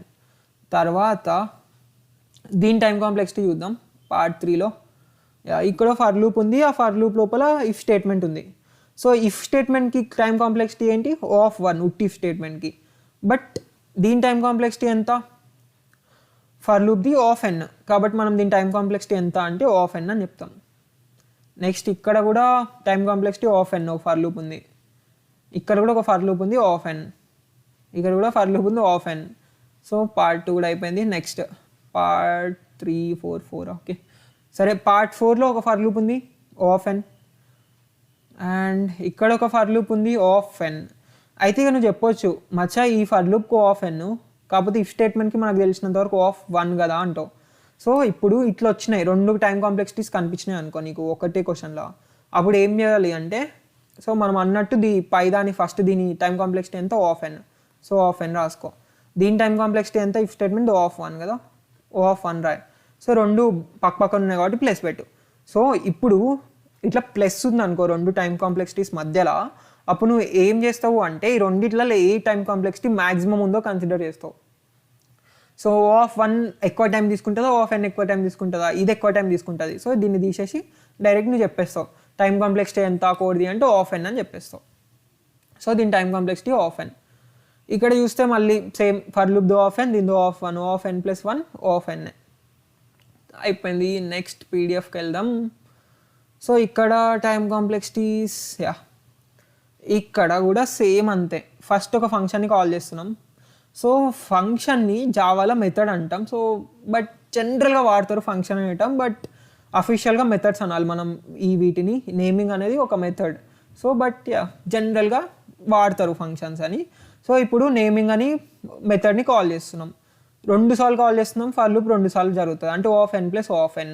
అంటే ఇప్పుడు O of n plus O of n ఉందనుకో, సో ఈ రెండింటిలో మ్యాక్సిమం ఏది 2 సేమే. సో ఏదో ఒకటి కన్సిడరేషన్ ఏం కాదు. సో దాని టైం కాంప్లెక్సిటీ ఎంత అంటే O ఆఫ్ n అనేసి అయిపోతుంది. తర్వాత ఇది నార్మల్ ఫంక్షన్స్, అది మెథడ్సే. తర్వాత ఇందులోకి వచ్చేద్దాం. ఇక్కడ అసలు కోడ్ ఉందా? ఇక్కడ మళ్ళీ ఒక ఫర్ లూప్ ఉంది అంతే, O ఆఫ్ n దీని టైం కాంప్లెక్సిటీ. దీంట్లో కూడా ఒక ఫర్ లూప్ ఉంది O ఆఫ్ n దాని టైం కాంప్లెక్సిటీ. చలో అది కూడా అయిపోయింది. Next part 7. సో ఇక్కడ వచ్చేసి ఇక్కడ ఫర్ లూప్ ఉంది O ఆఫ్ n. దాని తర్వాత జనరల్గా ఈ లోపల స్ట్రింగ్ ఆపరేషన్స్ అంతా కన్సిడర్ చేయకు ఇప్పుడు. సో నార్మల్గా ఇది O of n time complexity ఒక ఫర్ లూప్ ఉంటే అది ఫిక్స్ అయిపో. తర్వాత ఇక్కడ జస్ట్ ఫర్ లూప్ ఉంది O ఆఫ్ n. ఇక్కడ 2 ఫర్ లూప్లు ఉన్నాయి. ఫర్ లూప్ లోపల ఇంకో ఫర్ లూప్ అంటే తెలుసుగా n ఇంటూ n, ఎన్ని సెకండ్స్ పడితే దీనికి n సెకండ్స్ పడితే, దీనికి కూడా ఇన్ కేసు ఎన్ని సెకండ్స్ పడితే n ఇంటూ n n² అవుతుంది. సో దీని టైం కాంప్లెక్సిటీ ఏమని చెప్తావు? O ఆఫ్ n² అంటావు. అంటే ఏంటి? O of n into n కదా, O of n into n, దాన్ని O ఆఫ్ n² అంటున్నావు. అండ్ ఇన్ కేస్ బయట ఫర్ లూప్ ఏమో i equal to 0 to i equal to n ఉంది, లోపల ఫర్ లూప్ ఏమో j equal to 0 to j equal to m ఉంది అనుకో, అప్పుడు నువ్వు టైం కాంప్లెక్సిటీ ఇట్లా అనొచ్చు n into m. So O of n into m అనొచ్చు. లేకపోతే ఇన్ కేస్ జనరల్గా అడిగారు అనుకో O ఆఫ్ n² అనేసి. ఇది ఇన్ కేస్ m ఉన్న 2 ఫర్ లూప్స్ ఉంటే n² అంటాం. బట్ ఇన్ కేస్ స్పెసిఫిక్గా అడిగితే అప్పుడు 0 టు n 0 టు m కాబట్టి n ఇంటూ m అని చెప్పాలి. ఓకే. దాని తర్వాత సో ఇప్పుడు ఇక్కడ ఏమని చెప్తావు అంటే stones dot length value n అనుకో, జెవెల్స్ డాట్ లెంత్ m అనుకో, దీని టైం కాంప్లెక్సిటీ ఎంత అంటే big of n into m అంటావు. లేకపోతే బిగ్ ఆఫ్ n² అనేసేయచ్చు డైరెక్ట్ అంతే. నెక్స్ట్ పీడిఎఫ్ పార్ట్ 8కి వచ్చేసినాం అప్పుడే. ఇక్కడ బిగ్ ఆఫ్ n, ఇక్కడ big of n into n. So big of n² or big of n into m అనొచ్చు ఈ స్ట్రింగ్ లెంత్ ప్రకారం. So n into m or n². Next ఇక్కడ ఫర్ లూప్ లోపల ఒక ఫర్ లూప్ ఉంది. Okay, for loop లోపల ఒక for loop ఉంది. ఆ ఫర్ లూప్ లోపల ఈ రివర్స్ అనే ఫంక్షన్ కాల్ చేసినాం. అంటే ఫర్ లూప్ లోపల ఫర్ లూప్, ఈ రివర్స్ అనే ఫంక్షన్ లోపల ఇంకో for loop. So for loop లోపల ఫర్ లూప్ లోపల for loop. So in case నీకు 3 ఫర్ లూప్లు కనిపించినాయి అనుకో, ఫర్ లోపల ఫర్, దాని లోపల ఫర్. సో ఇట్లా 3 ఫర్ లూప్లు ఉంటే దాన్ని మనం ఏమని కాల్ చేస్తాం తెలుసా? n³ అంటాం. ఎందుకంటే n టైం తీసుకుంటుంది. సో అన్ని మల్టిప్లై చేస్తే n³ వస్తుంది. సో నువ్వు డైరెక్ట్ దీన్ని బిగ్ ఆఫ్ n³ అనేసేయచ్చు. సో దాని టైం కాంప్లెక్సిటీ అంతే. ఎందుకు అంటే ఇక్కడ ఫంక్షన్ ఉంది చూసినావు, ఫర్ లూప్ ఉంది, దాని లోపల ఇంకో ఫర్ లూప్ ఉంది, దీన్ని O ఆఫ్ n² అంటూ అయిపోతుండే. బట్ ఈ ఫర్ లూప్ లోపల రివర్స్ని కాల్ చేస్తున్నావు. ఈ రివర్స్ని కాల్ చేస్తే అది దాంట్లో ఇంకో ఫర్ లూప్ ఉంది. సో ఆ ఫర్ లూప్ ఈడ వచ్చేస్తుంది ఈ ఫర్ లూప్ లోపల ఫర్ లూప్. కాబట్టి దాన్ని బిగ్ ఆఫ్ n³ అని అంటాం. తర్వాత అరే క్లోజ్ 9th పార్ట్, ఈ ముగ్గుల కాంపిటీషన్. ఇది మస్తు ఉంటాయి, n² లీడ చాలా ఉంటాయి. కాబట్టి లెట్స్ సీ. కోడ్స్ సో ఇక్కడ 2 ఉన్నాయి n స్క్వేర్, ఇది 2 ఉన్నాయి n స్క్వేర్, 2 ఉన్నాయి n square, n square, n square, n square, ఇక్కడ ఫర్ లూప్ లోపల ఫర్ లూప్, బట్ దీని లోపల ఇంకో ఫర్ లూప్ లేదు, జస్ట్ ఈ ఫర్ లూప్ లోపల ఇంకో ఫర్ లూప్ ఉంది. ఓకే, ఇట్లాంటి కేసెస్లో ఏం చేస్తాము అంటే, సో సపోజ్ బయట ఫర్ లూప్ లేదు, 2 ఫర్ లూప్లే ఉన్నాయి అనుకో, ఏం చేస్తాం, ఇలాగనే చూసినాం, జస్ట్ 2 ఫర్ లూప్లు ఉన్నాయి, ఇది లేదనుకో, బయట ఫర్ లూప్ లేదు, జస్ట్ ఈ ఫర్ ఉంది, ఈ ఫర్ ఉంది, అప్పుడు ఏంది O of n plus O of n ఎంత O ఆఫ్ n అవుతుంది అనుకుందాం. సో ఈ 2 కలిపితే ఇప్పుడు O ఆఫ్ n మాత్రమే అయింది. సో బయట ఉండే n ఇంటూ లోపల ఉండే n ఎంత n స్క్వేర్. సో నువ్వు దీన్ని just big of n square అనేసేయచ్చు డైరెక్ట్, అంతే. సో ఇన్ కేస్ దీని లోపల ఇంకోటి ఉంటే అప్పుడు బిగ్ ఆఫ్ n క్యూబ్ అంటావు, బట్ ఇన్ కేస్ పక్కనే ఉంటే బిగ్ ఆఫ్ n స్క్వేర్. చలో, ఒక దాని లోపల ఉంది కాబట్టి big of n square 2. Next part 10 ఇక్కడ చూద్దాం. Let's go. Same big of n square, big of n square. ఇప్పుడు ఈ for loop big of n square, కింద ఫర్ లూప్ కూడా big of n square. Big of n square plus ఇది 2 పక్కన ఉన్నాయి, big of n square plus big of n square ఎంత big of n స్క్వేరే. రెండిట్లో లేదు పెద్దదో అది తీసుకుంటాం, రెండిట్లో లేదు పెద్ద, 2 సేమ్, సో ఏదో ఒకటి తీసుకోవచ్చు.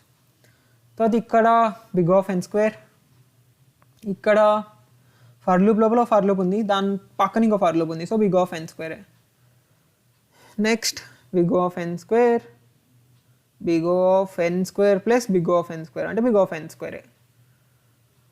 ఇక్కడ బిగ్ ఆఫ్ n స్క్వేర్, ఇది big of n square. So ఇది big of n square. For loop లోపల ఇది బిగ్ ఆఫ్ n, ఇది బిగ్ ఆఫ్ n, ఇది big of n, big of n plus big of n plus big of n అంతా big of n. So n into n, n square, అంతే. So సక్సెస్ఫుల్గా మనం time complexity అనే కాన్సెప్ట్ని beat చేసేసినాం. So ఇప్పుడు మీకు clarity వచ్చింది కదా, టైం కాంప్లెక్సిటీ అంటే ఏంటి, బిగ్ ఆఫ్ n అని అంటాం జనరల్గా. సో ఇదన్నమాట టైం కాంప్లెక్సిటీ. సో ఇది ఆర్డర్ ఆఫ్ టైం టేకింగ్, ఇది చాలా ఎక్కువ టైం తీసుకుంటుంది, దాని తర్వాత తక్కువ టైం, ఇది ఇంకా తక్కువ టైం, ఇది ఇంకా తక్కువ టైం తీసుకుంటుంది. సో ఇప్పుడు మనం రాసిన కోడ్ ఏ టైమో చెప్పండి చూద్దాం. ఇది ఏ టైం కాంప్లెక్సిటీ కింద వస్తుంది, లెట్స్ థింక్. సో 2 ఫర్ లూప్లు ఉన్నాయి, సో నువ్వు ఆ 2 ఫర్ లూప్లు ఉంటే దాన్ని బట్టి చెప్తావు అది ఏ టైం కాంప్లెక్సిటీ లోపల వస్తుంది అని. సో ఏ టైం కాంప్లెక్సిటీ లోపల వస్తుంది n square. So n square time complexity లోపల వస్తుంది. ఇప్పుడు దాన్ని ఇంకా ఆప్టిమైజ్ చేయడానికి ట్రై చేద్దాం, అంటే n స్క్వేర్ కంటే ఫాస్ట్గా రన్ కావాలి. సో థింక్ చే, n స్క్వేర్ కంటే ఫాస్ట్గా ఏమున్నాయి పీడిఎఫ్లో చూద్దాం. సో n స్క్వేర్, ఇది కాదు పీడిఎఫ్, n స్క్వేర్ కంటే ఫాస్ట్గా, ఓకే ఇక్కడ n స్క్వేర్ కంటే ఫాస్ట్గా n ఉంది, లాగ్ n ఉంది, ఆఫ్ 1 ఉంది. ఇన్స్టెంట్ అయితే చెప్పగలుగుతావు, ఇది అని చెప్పలేవు కదా, కష్టం కదా. ఇన్స్టెంట్గా ఎట్లా చెప్తావు, ఇదే హైయెస్ట్ అని చెప్పలేవు. సో మనం O ఆఫ్ n ట్రై చేద్దాం, బిగ్ ఆఫ్ nలో ప్రాబ్లమ్ని సాల్వ్ చేయడానికి ట్రై చేద్దాం. సో బిగ్ ఆఫ్ n అంటే ఏంటి, ఒక్కటేసారి ఫర్ లూప్ నడవాలి, 2 సార్లు 2 ఫర్ లూప్ లోపల ఫర్ లూప్ రాసినాం కదా, అట్లా కాకుండా ఒకటేసారి ఫర్ లూప్ నడవాలి. ఆ ఒక్కటేసారి ఫర్ లూప్ నడిచినప్పుడు ఆన్సర్ వచ్చేసేయాలి. సో ఎట్లా చేస్తాం, ఒక్కటేసారి ఫర్ లూప్ నడిచి ఆన్సర్ ఎట్లా తెప్పిస్తాం, హౌ? సో అలా ఆలోచిద్దాం ఇప్పుడు మనం. సో ఇప్పుడు పెన్ పేపర్ పెట్టి కొంచెం ఆలోచించు, ఒక 10 minutes అన్న లాజిక్ ఆలోచించు. నీకు లాజిక్ రాకపోతే ఇట్స్ ఫైన్, వస్తే వెళ్ళి ప్రాబ్లమ్ సాల్వ్ చేసేసే సింగిల్ ఫర్ లూప్లా. బట్ యా, ఫస్ట్ టైం కదా మనం ఇట్లా ఆప్టిమైజ్ చేస్తున్నాం, ఇట్స్ కంప్లీట్లీ ఫైన్ నీకు లాజిక్ రాకపోతే. బట్ పేపర్ పెన్ పెట్టు. సో ఇది కొంచెం గట్టి మంచి లాజిక్, ఇది రావడం చాలా కష్టం. సో వెళ్ళి పేపర్ పెన్ పెట్టు, పేపర్ పెన్ పెట్టి ట్రై చేయి. సో రావచ్చు అప్పుడు, లేకపోతే కష్టం. సో నెంబర్స్ ఏంది, 7 1 5 3 6 4. సో ఇవి నెంబర్స్, పేపర్ పెన్ పెట్టి ట్రై చేయి. ఇప్పుడు ఒకటే ఫర్ లూప్లో ఎట్లా ట్రై చేస్తే ఎట్లా ఆన్సర్ తెప్పగలుగుతావు, ప్రాఫిట్ ఎట్లా తెప్పగలుగుతావు ఆలోచించు. అట్లా చాలా ఆలోచించి చాలాసార్లు ఆలోచించినావు అనుకో, అప్పుడు మేబీ థాట్ రావచ్చు. ఇప్పుడు మనకి ఏం కావాలి ఇక్కడ, సో ఏం కావాలి అంటే ప్రాఫిట్ కావాలి. సో క్వశ్చన్ బేసిక్ ఏంది, ఒక దగ్గర కొనాలి, ఇంకో దగ్గర అమ్మాలి, దానివల్ల మ్యాక్సిమం ప్రాఫిట్ రావాలి. అది కదా మనకు కావాల్సిన లాజిక్. సో దీనికి ఆలోచించి ఇట్లా ఏం చేయగలుగుతాం మనం, దీనికి ఒక దగ్గర కొనాలి, ఒక దగ్గర అమ్మాలి, మ్యాక్సిమం ప్రాఫిట్ రావాలంటే కొనేది లో ప్రైస్కి కొనాలి, అమ్మేది అన్నిటికంటే హై ప్రైస్కి అమ్మాలి, అంతే కదా. అండ్ అమ్మేది కొన్న డే తర్వాత డేస్లోనే ఏదో ఒకటి అమ్ముతావు, అంటే ఇక్కడ కొన్నావు అనుకో, దీని తర్వాత ఏదో ఒక డేలో అమ్ముతావు. సో అది కదా. అయితే ఇన్ కేస్ నీ దగ్గర ఇన్ఫర్మేషన్ ఉంటే ఏం చేస్తావు చెప్పు. సపోజ్ ఇందులో ఏదో ఒక డే తీసుకున్నావు అనుకో, 3 తీసుకున్నావు అనుకో, నువ్వు 3 చూసేటప్పుడు నీ దగ్గర దీనికంటే ముందు అన్నిటికంటే లోయెస్ట్ ప్రైస్ ఉంది అనుకో, అప్పుడు ఏం చేస్తావు? సో అంటే ఇప్పుడు నువ్వు 3 దగ్గర అమ్మాలి అనుకుంటున్నావు. సో అంటే ఇప్పటికి కొనేసినావు, ఎప్పుడు కొంటావు? ఇక్కడ అమ్ముతున్నావు. సో దీని ముందర ఎప్పుడు కొంటావు? లోయెస్ట్ ప్రైస్ ఉన్నప్పుడు కొంటావు కదా. సో నువ్వు 3 దగ్గర ఉన్నప్పుడు దీని ముందర లోయెస్ట్ ప్రైస్ వాల్యూ నీ దగ్గర ఉంటే ఏం చేస్తావు? సో దీని ముందర లోయెస్ట్ వాల్యూ ఏంది? 1. సో 3 దగ్గర ఉన్నప్పుడు నీకు 1 దీని ముందర లోయెస్ట్ అని తెలిసింది అనుకో, డైరెక్ట్ 3 - 1 చేస్తావు, ప్రాఫిట్ అందులో వచ్చేస్తుంది. సో ఎందుకంటే అక్కడనే కొంటావుగా. సపోజ్ 6 దగ్గర ఉన్నావు, 6 దగ్గర ఉన్నప్పుడు దీని లెఫ్ట్ సైడ్లో లోయెస్ట్ వాల్యూ ఏంటో నీకు తెలిసింది అనుకో, అప్పుడు ఏంది? సెట్ కదా. ఇక్కడ 6 దగ్గర ఉన్నప్పుడు దీని లెఫ్ట్ సైడ్ లోయెస్ట్ వాల్యూ తెలిసింది అనుకో, డైరెక్ట్ ఓకే 6 దగ్గర అమ్ముతున్నా, ఏడ కొంత అంటే దీని పక్కన ఉన్న దాంట్లో లోయెస్ట్ వాల్యూలో కొంత, అంటే 1 దగ్గర కొని 6 దగ్గర అమ్ముతా, అప్పుడు చూసుకోవచ్చు. సో ఇప్పుడు ఇది ఇంకొంచెం చూద్దాం ఈ లాజిక్. 7 1 5 3 6 ఇలా 1 తీసేద్దాం, 2 పెడదాం, 6 పెడదాం, ఇక్కడ 2 కూడా వద్దు, ఇక్కడ 4 పెడదాం. ఓకే 4. సో ఇప్పుడు ఏం చేస్తావు అంటే 7 దగ్గర ఉన్నప్పుడు దాని ముందే లీడ కొనలేవు, లైట్ తీసుకో. సో 4 దగ్గర ఉన్నప్పుడు లెఫ్ట్ సైడ్లో లోయెస్ట్ వాల్యూ ఎంతనో చూస్తావు, 7 లోయెస్ట్ వాల్యూ. సో ప్రాఫిట్ ఎంత? 7 దగ్గర కొని 4 దగ్గర అమ్మితే -3 ప్రాఫిట్. దాని తర్వాత ఇన్ కేస్ 5 దగ్గర కొన్నాం, ఓకే 5 దగ్గర అమ్మినాం. 5 దగ్గర అమ్మినప్పుడు 5కి లెఫ్ట్ సైడ్ ఏడ లోయెస్ట్ వాల్యూ ఉందని చూస్తావు. సో చూస్తే ఎంత వస్తుంది? లోయెస్ట్ వాల్యూ 4 వస్తుంది. సో 4 దగ్గర కొని 5 దగ్గర అమ్మితే ప్రాఫిట్ ఎంత వస్తుంది? +1 ప్రాఫిట్ వస్తుంది. సో ఇప్పటికి మన మ్యాక్సిమం ప్రాఫిట్ +1. ఇప్పుడు 3 దగ్గర అమ్ముతావు. 3 దగ్గర అమ్మినప్పుడు లెఫ్ట్ సైడ్లో లోయెస్ట్ వాల్యూ ఏముందో చూస్తావు, 5 4 7 లోయెస్ట్ వాల్యూ అనేది 4. సో 4 దగ్గర కొని 3 దగ్గర అమ్మితే ఏమొస్తుంది? -1 ప్రాఫిట్ వస్తుంది. సో +1 ఇప్పటిదాకా మనకున్న హైయెస్ట్ ప్రాఫిట్ వదిలేస్తాం. ఇప్పుడు 6 దగ్గర అమ్ముతావు. 6 దగ్గర అమ్మినప్పుడు లెఫ్ట్ సైడ్లో లోయెస్ట్ ఏమో చూస్తావు, లోయెస్ట్ ఏంది? 3. సో 3 దగ్గర కొని 6 దగ్గర అమ్మితే ప్రాఫిట్ ఎంత వస్తుంది? +3 వస్తుంది. సో ఇది తీసేసి +3 మన హైయెస్ట్ ప్రాఫిట్ లాగా వేసుకుంటావు. సో +3 రిటర్న్ చేస్తావు. దీనికోసం నీకు ఏం తెలిసింది? ఏం కావాలి అంటే ఇప్పుడు ఇది సాల్వ్ చేయాలంటే ఒక దగ్గర ఉన్నప్పుడు దాని లెఫ్ట్ సైడ్లో లోయెస్ట్ వాల్యూ ఏంటో నీకు తెలియాలి, కరెక్టే కదా. లోయెస్ట్ వాల్యూ ఏంటో తెలియాలి. సో ఎట్లా తెలుస్తుంది అంటే, ఇప్పుడు ఎట్లా తెలుస్తుంది లోయెస్ట్ వాల్యూ ఒక వాల్యూకి లెఫ్ట్ సైడ్ అంటే? ఒకటేసారి రన్ చేసినప్పుడు మనం ఏం చేద్దాం తెలుసా, మనం స్టోర్ చేసుకుందాం లోయెస్ట్ అని. సో బై డిఫాల్ట్ లోయెస్ట్ ఇది పెట్టుకుందాం, ఫస్ట్ ఉండేది లోయెస్ట్ లాగా పెట్టుకుందాం. సో 7 లోయెస్ట్ పెట్టుకుందాం. దాని తర్వాత ఇక్కడ నుంచి రన్ చేసి చూద్దాం, 4 నుంచి ఇటు సైడ్ వెళ్తూ చూద్దాం. సో ఫస్ట్ 4 నుంచి ఇటు వెళ్ళకుండా చూద్దాం. మళ్ళీ ఇక్కడ అరే నీట్గా రాద్దాం, 7 4 5 3 6 అనుకో. సో లోయెస్ట్ ఇప్పటిదాకా మనం 7. So lowest equal to array of 0 పెట్టేస్తున్నాం బై డిఫాల్ట్. ఓకే పెట్టి ఇప్పుడు లో ఇది కదా. సో ఇక్కడ నా ఫర్ లూప్ స్టార్ట్ చేస్తున్నా, i = 1 దగ్గర స్టార్ట్ చేసి i n దాకా పోతాం. పోయినప్పుడు ఇక్కడ నేను ఏం చేస్తా తెలుసా, మన అరే ఆఫ్ i మైనస్ లో చేస్తే ఏమొస్తుంది మనకి? మ్యాక్స్ ప్రాఫిట్ వస్తుంది కదా. సో మ్యాక్స్ ఇక్కడ ప్రాఫిట్ టెంప్ అనుకుందాం. సో టెంప్ వచ్చేసి అరే of i minus low. So లో ఏముంటుంది? ఫస్ట్ 7 ఉంటుంది. లో అంటే లెఫ్ట్ సైడ్లో లీస్ట్ వాల్యూ అనమాట. సో ఫస్ట్ చెక్ చేస్తావు, ఇక్కడ ఫర్ లూప్ ఉంటుంది. ఫర్ ఇంట్ i = 1 దగ్గర స్టార్ట్ అయ్యి i n i++. సో ఆ ఫర్ లూప్ లోపల ఫస్ట్ ఇది. తర్వాత ఏం చెక్ చేస్తావు తెలుసా, సో ఈ లోన్ అప్డేట్ చేయాలి. ఇన్ కేస్ 7 తర్వాత 4 వచ్చింది కదా. సో నెక్స్ట్ ఇప్పుడు 5 పోతున్నావు. సో 5కి లెఫ్ట్ సైడ్ లోయెస్ట్ ఏంది అంటే 4 లోయెస్ట్ అని చెప్పాలి. సో ఇప్పుడు ఇక్కడ ఏం చేస్తావు అంటే ఈ ఫర్ లూప్లోనే ఇఫ్ టెంప్ లో అనుకో, ఇన్ కేస్ టెంప్ లో అనుకో, లో = టెంప్ చేసేస్తావు. సో క్లోజ్ చేసేస్తావు ఫర్ లూప్. అప్పుడు ఏమవుతుంది, మనలో 7 అయింది.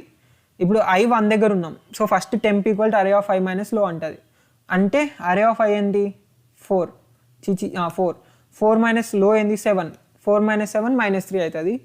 ఇప్పుడు ఇక్కడ ప్రాఫిట్ని అప్డేట్ చేస్తావు. Profit = math.max of profit temp అంటావు. సో ఇక్కడ అప్డేట్ చేస్తున్నావు.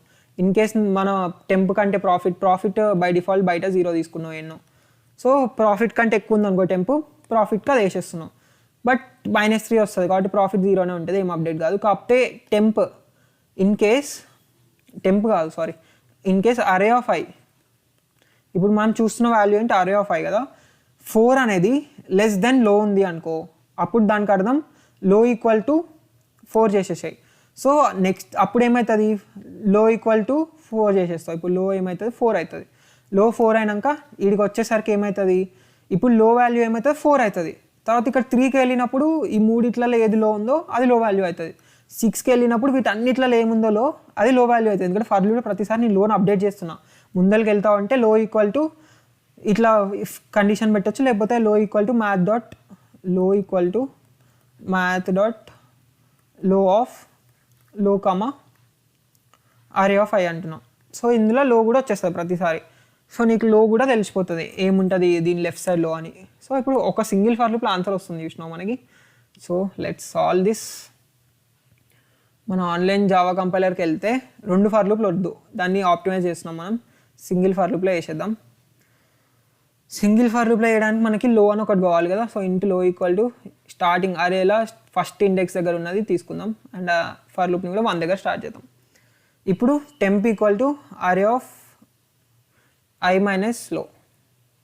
So array of I minus low అంటే మనకి ప్రాఫిట్ వస్తుంది. లో దగ్గర కొని అరే ఆఫ్ ఐ దగ్గర అమ్మినాం అనుకో ఎంత వస్తుంది అని వస్తుంది. So profit equal to math dot max of profit comma temp అంటే ఓకే.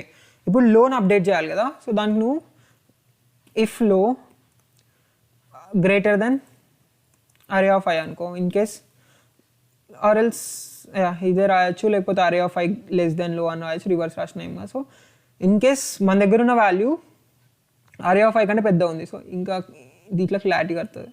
అరే ఆఫ్ ఐ లెస్ దెన్ లో అంటే మన దగ్గర ఉన్న లో వేరియబుల్ కంటే ఇప్పుడు వచ్చిన అరే ఆఫ్ ఐ వేరియబుల్ తక్కువ ఉంటే, సో అప్పుడు లో ఏమవుతుంది అరే ఆఫ్ ఐ కావాలి కదా. ఇప్పుడు కొత్తగా వచ్చిన వేరియబుల్ తోటి అప్డేట్ చేసేసారు లో వాల్యూ. ఇట్లా అప్డేట్ చేయడం వల్ల ఏమవుతుంది అంటే నెక్స్ట్ టైంకి లో కన్సిడర్ చేసేటప్పుడు నెక్స్ట్ నెంబర్ లెఫ్ట్ సైడ్లో లోయెస్ట్ వాల్యూ వచ్చేస్తుంది లో అనమాట. సో ఇప్పుడు నేను ఇక్కడ ప్రింట్ చేస్తే మనకు కావాల్సిన 5 అవుట్పుట్ వచ్చేస్తుంది. Let's see. సో 5 అవుట్పుట్ వచ్చేసింది. నీకు ఇంకా లో అర్థం కాలేదనుకో దీన్ని కామెంట్ చేసి, కానీ నేను లో ప్రింట్ చేస్తున్నా ప్రతిసారి. ఫర్ లూప్ అయిపోయాక లో ప్రింట్ చేస్తున్నా. ప్రింట్ వద్దు ఇక్కడ కాదు పైన ప్రింట్ చేస్తా. సో ప్రతిసారి ఫర్ లూప్ స్టార్టింగ్ లో ప్రింట్ చేస్తా. System dot out dot print LN లో ప్రింట్ చేస్తున్నా. సో ఇక్కడ లో యూజ్ చేస్తున్నా కదా array of I minus L అని. సో లో అంటే లెఫ్ట్ సైడ్లో లోయెస్ట్ వాల్యూ అనమాట ఇప్పుడు మనకు వచ్చేది. So let's see. సో ఇక్కడ ఉన్నప్పుడు ఫస్ట్ 1 ఇండెక్స్ దగ్గర స్టార్ట్ చేస్తున్నాం. సో 1 ఇండెక్స్ దగ్గర ఉన్నప్పుడు లెఫ్ట్ సైడ్ లోయెస్ట్ వాల్యూ ఎంత 7. సో 7 వచ్చింది. ఇక్కడ ఉన్నప్పుడు 2 ఇండెక్స్ దగ్గర ఉన్నప్పుడు లెఫ్ట్ సైడ్ లోయెస్ట్ వాల్యూ 1. ఇక వీడు 7 ఉన్న లెఫ్ట్ సైడ్ లోయెస్ట్ వాల్యూ 1 అవుతుంది. అందుకే 1 1 1 వచ్చింది. క్లారిటీ అర్థమైంది కదా. సో చలో అండ్ ఇక్కడ n-1 దగ్గర ఆపేస్తున్నాం కదా. బట్ n దగ్గర ఆపేయాలి. రన్ చేద్దాం ఎందుకంటే లాస్ట్ దాని దగ్గర కూడా నువ్వు అమ్మొచ్చు కదా. సో అందుకు n దగ్గర అమ్మ. సో 7 దగ్గర 1 దగ్గర కొని 4 దగ్గర కూడా అమ్మొచ్చు. సపోజ్ నీకు ఇక్కడ 10 పెట్టినా అనుకో. సో ఇప్పుడు దీనికి అర్థమైంది 1 దగ్గర కొని నేను ఏడు అమ్ముతా 10 దగ్గర అమ్ముతా 9 ప్రాఫిట్ వస్తుంది. సో ఇప్పుడు నేను system dot out dot print LN print చేస్తే ఇది తీసేద్దాం. సో 9 ప్రాఫిట్ వస్తుంది. ఇన్ కేస్ ఇక్కడ n-1 పెడితే అసలు లాస్ట్ ఇది కన్సిడరే చేయదు. సో ఇప్పుడు n-1 పెట్టి చూద్దాం. 9 ప్రాఫిట్ వచ్చింది. మనకు కావాల్సింది కూడా అదే. n-1 పెడితే ఏమవుతుంది లాస్ట్ దాంతో కంపేర్ చేయదు. 7 to 6 పోతుంది. దీంట్లో హైయెస్ట్ చూస్తే 1 దగ్గర కొని 6 దగ్గర అమ్మితే 5 ప్రాఫిట్ వస్తుంది. అది హైయెస్ట్ కాబట్టి అదే ఇచ్చింది. సో అర్థమైందిగా మచ్చా. సో ఇది ఆప్టిమైజ్ చేసేసిన మొత్తానికి. సో ఇప్పుడు ఈ ఆప్టిమైజ్ చేసిన కోడ్ని మళ్ళీ ఇందులో కూడా ఆప్టిమైజ్ చేద్దాం. ఏముంది డబల్ టైం ప్రాక్టీస్ అవుతుంది. సో వెళ్ళి ఆప్టిమైజ్ చేసే మచ్చా నువ్వు ఇంతకుముందు రాసిన కోడ్ని. సో లోపల అది తీసేయి, ఇది కూడా తీసేయి. ఇక్కడ i less than 1 పెట్టు. ఇంట్ లో ఈక్వల్ టు ప్రైజెస్ ఆఫ్ 0 తోటి స్టార్ట్ చేయి. తర్వాత ప్రాఫిట్ 0 పెట్టినో ఇక్కడ i 1 దగ్గర స్టార్ట్ చేయి. నెక్స్ట్ ఇక్కడ లోన్ అప్డేట్ చేయి. Low equal to math dot min of low comma array of I. అరే కాదు ఇక్కడ ప్రైజెస్ అంటున్నాం కదా, ప్రైజెస్ ఆఫ్ ఐ. సో లో వేరియబుల్ని కూడా అప్డేట్ చేస్తున్నావు. సో ఈ లో వేరియబుల్ని ఎక్కడ అప్డేట్ చేస్తున్నావు చూసుకో, అది కూడా ఇంపార్టెంట్. సో చలో ఇట్లా అప్డేట్ చేసేసినావు. లెట్స్ రన్ చేసేసి చూద్దాం మచ్చా. మనకు కావాల్సిన మన పెద్ద టైం కాంప్లెక్స్ అనేది పోతావు. షిట్ ఏమో అయ్యా ఇక్కడ జే అని ఉంది ఇలాగ మనం అప్డేట్ చేయలేదు sorry. So prices of I minus low అంటే ఎక్కడ అమ్ముతున్నావు మైనస్ ఎక్కడ కొంటున్నావు. సో అది మన ప్రాఫిట్ ఇస్తుంది కదా. లెట్స్ రన్ అండ్ సి ఏమవుతుంది అని. యాక్సెప్టెడ్. ఇప్పుడు సబ్మిట్ చేసి చూద్దాం. ఇలాగ మనకి టీఎల్ఈ టైం లిమిట్ ఎక్సీడెడ్ వచ్చింది కదా. ఇప్పుడు చూద్దాం ఏమొస్తుందో. సో సక్సెస్ఫుల్గా యాక్సెప్టెడ్. సో మనం కోడ్ మంచిగా రాసినాం మచ్చా, సో అందుకే అది యాక్సెప్ట్ చేసింది. అన్ని టెస్ట్ కేసెస్ని పాస్ చేసేసింది. మనకి ఎన్ని టెస్ట్ కేసెస్ ఉంటే ఆ టెస్ట్ కేసెస్ అన్నీ రన్ చేసి ఆ టెస్ట్ కేసెస్ అన్నీ పాస్ చేసింది. సో బేసిక్గా ఇదన్నమాట టైం కాంప్లెక్సిటీ అంటే. సో టైం కాంప్లెక్సిటీ అంటే నీకు క్లారిటీ వచ్చింది కదా. ఇన్ కేస్ నీకు అసలు టైం కాంప్లెక్సిటీ అర్థమైందా, నేను చెప్పింది అర్థమైందా నాకు తెలియాలి కదా. సో కింద వెళ్ళి కామెంట్ చేయమచ్చా, నీకు ఇన్ కేస్ అసలు నేను చెప్పింది అర్థమైందా లేదా నాకు తెలియాలి కదా. ఇన్ కేస్ అర్థం కావట్లేదంటే నేను చెప్పి వేస్ట్. సో నీకు ఇన్ కేస్ అర్థం కాలేదు అనుకో, ఏం అర్థం కావట్లేదో కింద కామెంట్ చేయి. సో దాని గురించి ఇంకో డీటెయిల్డ్ వీడియో చేద్దాం. సో నీకు ఇందులో ఏది అర్థం కాకపోయినా అది కామెంట్ చేయి, మచ్చా ఇది అర్థం కాలే అని. దాని గురించి నెక్స్ట్ వీడియోస్లో ఎక్కువ మాట్లాడదాం. సో ఇన్ కేస్ అర్థమైతే మాత్రం పక్కా కింద వెళ్ళి కామెంట్ చేయి. సో నాకు అప్పుడే అర్థమవుతుంది, ఓకే నా ఎక్స్ప్లెనేషన్ కరెక్ట్ వేలోనే ఉంది, మీకు అర్థమైంది ఈజీగానే అర్థమవుతుంది. అండ్ ఎందులో ఇంకా కొంచెం ఎక్కువ కాన్సన్ట్రేట్ చేయాలి అని మీకు అనిపిస్తే ఆ టాపిక్ కింద కామెంట్ చేయండి, ఆ టాపిక్ మీద ఎక్కువ కాన్సన్ట్రేట్ చేద్దాం. అండ్ మీ ఫ్రెండ్స్కి ఇది షేర్ చేయడం మాత్రం మర్చిపోకండి. అండ్ మన ఇన్స్టాగ్రామ్ ఛానల్ ఇంజనీరింగ్ ఆనిముత్యం, అక్కడ అన్ని అప్డేట్స్ ఫుల్ తొందరగా వస్తాయి. సో ఇంజనీరింగ్ ఆనిముత్యం అని మన ఇన్స్టాగ్రామ్ ఛానల్ని ఫాలో కండి. అండ్ మనకి ఇన్స్టాగ్రామ్ ఛానల్ హైలైట్స్కి వెళ్ళి చూస్తే మన వాట్సాప్ ఛానల్ లింక్ ఉంటుంది, జాయిన్ కండి. సో ఇన్స్టాగ్రామ్ ఛానల్ హైలైట్స్కి వెళ్ళి చూస్తే మన టెలిగ్రామ్ ఛానల్ లింక్ కూడా ఉంటుంది. సో టెలిగ్రామ్ ఛానల్ ఎందుకంటే ఇప్పుడు ఈ డిఎస్ఏ నువ్వు సాల్వ్ చేస్తే నీకు ఏమైనా డౌట్స్ వచ్చినాయి అనుకో, ఆ డౌట్స్ని నువ్వు అక్కడ అడగొచ్చు. సో ఎవరో ఒకరు హెల్ప్ చేస్తారు ఆ టెలిగ్రామ్ ఛానల్లో. చాలామంది మీలానే నేర్చుకుంటూ ఉంటారు, వాళ్ళకి ఇన్ కేస్ వస్తే వాళ్ళకి హెల్ప్ చేస్తారు. సో టెలిగ్రామ్ ఛానల్ అందుకు. అండ్ వాట్సాప్ ఛానల్ ఎందుకు అంటే నేను రిటర్న్ కంటెంట్ ఎక్కడన్నా నీకు చెప్పాలి అనుకున్నాను అనుకో, like WhatsApp channel is full of content. ఇంటర్వ్యూస్కి ఎట్లా ప్రిపేర్ కావాలి, రోడ్ మ్యాప్స్ అన్నీ నేను వాట్సాప్ ఛానల్లో పెట్టా. సో నువ్వు వెళ్ళి చదువుకోవచ్చు మొత్తం. సో వాట్సాప్ ఛానల్ అందుకు. ఇన్స్టా ఛానల్ ఫాలోగా, ఇన్స్టా ఛానలే నా మెయిన్ స్ట్రీమ్ అన్నీ చెప్పడానికి. సో నా వ్యూస్ ఫాస్ట్గా కన్వే చేయడానికి ఇన్స్టా యూజ్ చేస్తున్నాను. సో ఇంజనీరింగ్ ఆనిముత్యం ఇన్స్టా ఛానల్ కూడా ఫాలోగా. అండ్ మీ ఫ్రెండ్స్కి వీడియోని షేర్ చేయి. సో కంగ్రాట్స్ మచ్చా, ఇప్పటిదాకా చూసినావు, ఆల్మోస్ట్ 50 minutes చూసినావు అంటే చాలా గ్రేట్. సో చలో రోజు ఒక వీడియోతో రేపు కలుద్దాం. Bye bye, tata, see you.